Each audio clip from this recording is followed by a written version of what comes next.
સરકારની બેદરકારી, તંત્રની બેદરકારીથી ગંભીરા બ્રિજ જેવી ગંભીર દુર્ઘટના 20 માનવ જિંદગી હોમાઈ ગઈ અને આની માટે કોઈ જવાબદાર હોય તો માત્ર તંત્રની લાપરવાહી, બ્રિજનું સમયસર મેન્ટેનન્સ ન થયું અને જ્યારે પીડિતો રાહુલજી આગળ પોતાની વાત રજૂ કરવા માટે સત્ય કઈ રીતે એમને પરિવારનો ગુમાવ્યો અને કેવી રીતે સરકારની અસંવેદનશીલ સમગ્ર બાબત સામે આવી, પણ સરકારના ઇશારે પોલીસે પીડિતોને ભગાડી દેવામાં આવ્યા અને જે ઘટના બની છે ઘણી દુઃખદ અને ગંભીર છે।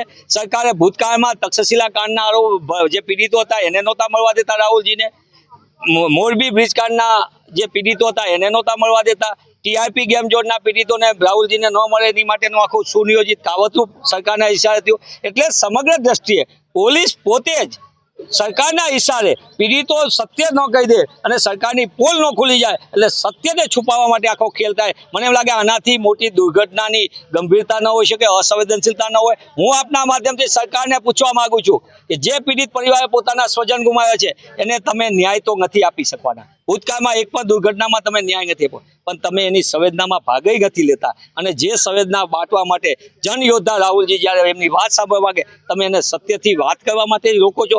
આનાથી મોટી કઈ દુઃખદ અને શરમજનક ઘટના હોઈ શકે?